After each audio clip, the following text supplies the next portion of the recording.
Good morning, everybody. This is Mrs. Rebecca Gambuta, Values Guidance Homeroom Coordinator.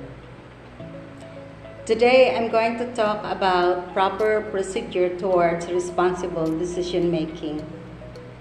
I hope you will listen and learn from this small talk.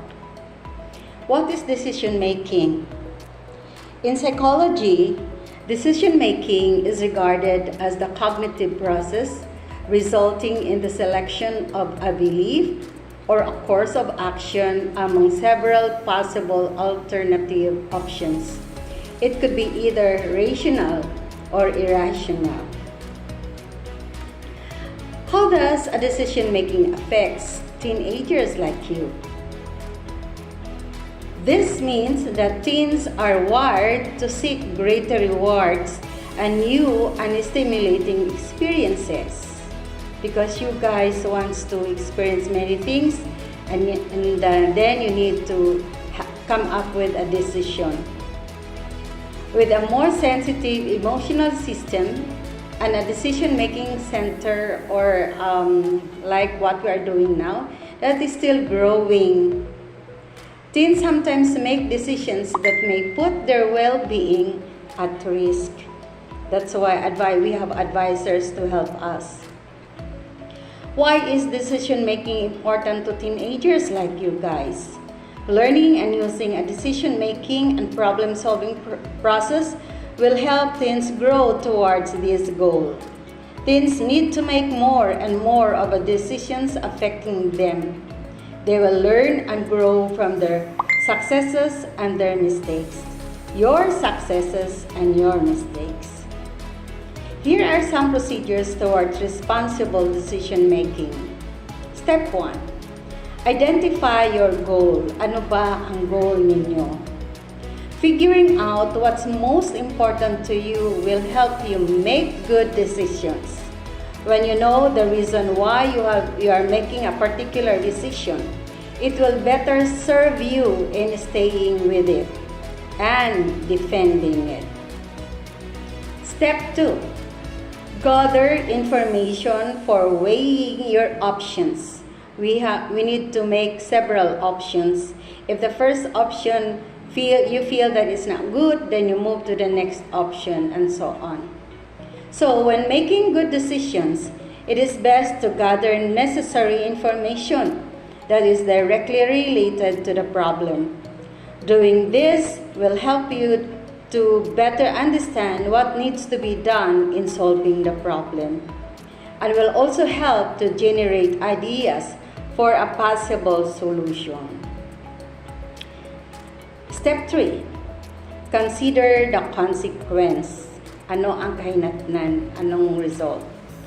This step can be just as important as step 1 because it will help you determine how your final decision will impact yourself and others, like your parents and other people around you will be involved. In this step, you will be asking yourself, what is likely to be the result of my decision? How will it affect me now and in the future? Step 4. Make your decision. This is it. Now that you are ready to make your decision, you have identified your goal, gather all necessary information, and weigh the consequences. It is time to make a choice and actually execute your final decision. Understanding that this step can cause some people a lot of anxiety, like your parents maybe, is important because this is where you have to trust your instinct. Although you may still be slightly indecisive, hindi pa masyadong sure ka sa decision mo about your final decision, you have to take into account how this makes you feel, or how does this make you feel? Ask yourself, does it feel good? And does this decision work best for you now and in the future? When you answer those questions back, you shall feel good about the result. Step 5. Evaluate your decision. Once you have made your final decision and put it into action, it is necessary to evaluate the decision and the steps you have taken to ensure that it will work. This final step is probably just as important as step 1, if not more important, because it will help you to further develop your decision-making skills for future problems. This step is also fundamental because it requires you to seek out new information and make some changes along the way. Remember, these steps require some patience, and it can also encourage perseverance. Why? Because it may take some time to see the final outcome.